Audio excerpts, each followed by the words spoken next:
Karnataka public school ಇಂದ್ರಗಿರಿಯಲ್ಲಿ. ನಾನು first ಸ್ಟ್ಯಾಂಡರ್ಡಿಂದ 10th ಸ್ಟ್ಯಾಂಡರ್ಡ್ವರೆಗೂ ಕೂಡ ಸರ್ಕಾರಿ ಶಾಲೆಯಲ್ಲೇ ಓದಿದ್ದು. ಮತ್ತೆ ಸರ್ಕಾರಿ ಶಾಲೆಯಲ್ಲಿ ಎಲ್ಲ ಟೀಚರ್ಸ್ ಕೂಡ ತುಂಬ ಎಕ್ಸ್ಪೀರಿಯನ್ಸ್ ಇರೋರಾಗಿರ್ಬೋದು. ಯಾರು ಸರ್ಕಾರಿ ಶಾಲೆಯಲ್ಲಿ ಈಸಿಯಾಗಿ ಕೆಲಸ ಸಿಗಲ್ಲ, ತುಂಬಾ ಚೆನ್ನಾಗಿ ಎಕ್ಸ್ಪರ್ಟ್ ಇರೋ ಟೀಚರ್ಸ್ಗಳಿಗೆ ಅದು ಸಿಕ್ಕಿರುತ್ತೆ.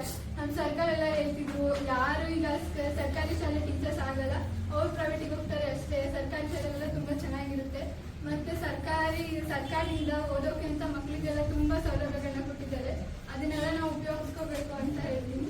ಮತ್ತೆ ನಾನು 6th ಸ್ಟ್ಯಾಂಡರ್ಡ್ಗೆ ಬಂದಾಗ ನಾನು ಡಲ್ ಸ್ಟೂಡೆಂಟ್ ಅಲ್ಲಿ ಒಬ್ಳು ಅನ್ನೋ ಇದ್ದೆ. ಮತ್ತೆ ನನಗೆ ಯಾವಾಗ ಅನ್ಸಿದ್ದು ನಾನು ಯಾಕೆ ಓದಬಾರ್ದು, ನಾನು ಸ್ಕೂಲಿಗೆ ಓದಿದರೆ ನಾವು ಓದೋಕೆ ಅಲ್ವಾ, ಓದಲೇಬೇಕು ಅಂತ ಅನ್ಸಿದ್ದು. ಮತ್ತೆ ನಾನು 7th ಸ್ಟ್ಯಾಂಡರ್ಡಿಂದ ಇಂಪ್ರೂವ್ ಮಾಡಿಕೊಂಡು ಅವಾಗ ಒಂದು ಆವರೇಜ್ ಸ್ಟೂಡೆಂಟ್ ಆಯಿತು. ಮತ್ತೆ 8th ಸ್ಟ್ಯಾಂಡರ್ಡ್ ಅಲ್ಲಿ ನಂದು ಕ್ಲಾಸಿಗೆ ಸೆಕೆಂಡ್ ಬಂತು, 9th ಅಲ್ಲೂ ಫಸ್ಟ್, ಮತ್ತೆ ಈಗ 10th ಅಲ್ಲಿ ಫಸ್ಟ್ ಆಗಿದ್ದೆ. ನನ್ನ ಸ್ಕೂಲಲ್ಲೆಲ್ಲ ತುಂಬ ಚೆನ್ನಾಗಿತ್ತು ಎಜುಕೇಷನ್, ಎಲ್ಲ ಟೀಚರ್ಸ್ ಕೂಡ ತುಂಬ ಚೆನ್ನಾಗಿ ಮಾಡ್ತಿದ್ರು. ಸರ್ಕಾರಿ ಶಾಲೆ ತುಂಬ ಚೆನ್ನಾಗಿರುತ್ತೆ ಎಜುಕೇಷನು, ಸರ್ಕಾರದಿಂದ ತುಂಬ ಸೌಲಭ್ಯಗಳಿದೆ.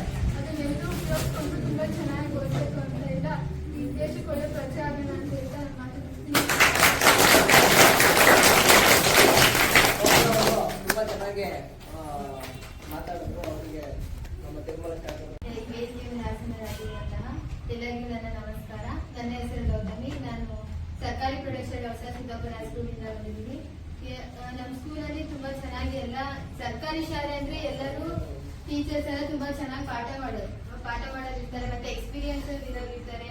ಮತ್ತೆ ಯಾರಿಗೂ ಸುಮ್ಕೆ ಏನು ಸರ್ಕಾರಿ ಶಾಲೆ ಅಂದ್ರೆ ಸುಮ್ಕೆ ತಗೊಳಲ್ಲ. ಅವರು ತುಂಬಾ ಎಕ್ಸಾಮ್ ಅಲ್ಲಿ ತುಂಬಾ ಓದಿ ಪ್ರೈವೇಟ್ ಸ್ಕೂಲ್ ಟೀಚರ್ಸ್ ಗಿಂತ ತುಂಬಾ ಎಕ್ಸ್ಪೀರಿಯನ್ಸ್ ಇರುತ್ತೆ, ತುಂಬಾ ನಾಲೆಡ್ಜ್ ಇರುತ್ತೆ. ಎಲ್ಲರೂ ಏನ್ ಮಾಡ್ತಾರೆ, ಸರ್ಕಾರಿ ಶಾಲೆ ಅಂತ ಸೇರಲ್ಲ, ಯಾರು ಸರ್ಕಾರಿ ಶಾಲೆಗಿಂತ ಪ್ರೈವೇಟ್ ಸ್ಕೂಲ್ ಆಗಿ ಸೇರ್ತಾರೆ. ಯಾಕಂದ್ರೆ ಸರ್ಕಾರಿ ಶಾಲೆ ಆತರ ಅಂತ ಅಂದ್ರೆ ಸರ್ಕಾರಿ ಶಾಲೆಗೆ ಎಷ್ಟೊಂದು ಸೌಲಭ್ಯ ಸಿಗುತ್ತೆ. ಫ್ರೀ ಬುಕ್ಸ್ ಆಗಿರ್ಬೋದು, ಹಾಲು, ಊಟ ಅಂತ ತುಂಬಾ ಶೂ ಆಗಿರ್ಬೋದು, ಟೆಕ್ಸ್ಟ್ ಬುಕ್ ಆಗಿರ್ಬೋದು, ಅನೇಕ ಸೌಲಭ್ಯಗಳು ಸರ್ಕಾರಿ ಶಾಲೆಯಿಂದ ನಮಗೆ ಕೊಡ್ತಾರೆ. ನಾವು ಅದನ್ನ ಸರಿಯಾಗಿ ಉಪಯೋಗಿಸ್ಕೊಂಡು ನಾವು ಚೆನ್ನಾಗಿ ಓದ್ಬೇಕು. ಮತ್ತೆ ಡೈಲಿ ನಾವು ಪಾಠ ಮಾಡಿದ್ದನ್ನ ನಾವು ಡೈಲಿ ಓದ್ಬೇಕು. ಅವಾಗ ನಮಗೆ ಏನು ಹೆವಿ ಅನ್ಸಲ್ಲ. ನಾವು ಎಕ್ಸಾಮ್ ಬಂದಾಗ ನಾವು ಹಂಗೆ ಇಟ್ಕೊಂಡಿದ್ವಿ, ಎಕ್ಸಾಮ್ ಬರುತ್ತೆ ಟೆಸ್ಟ್ ನಾಳೆ ಓದಿದ್ರೆ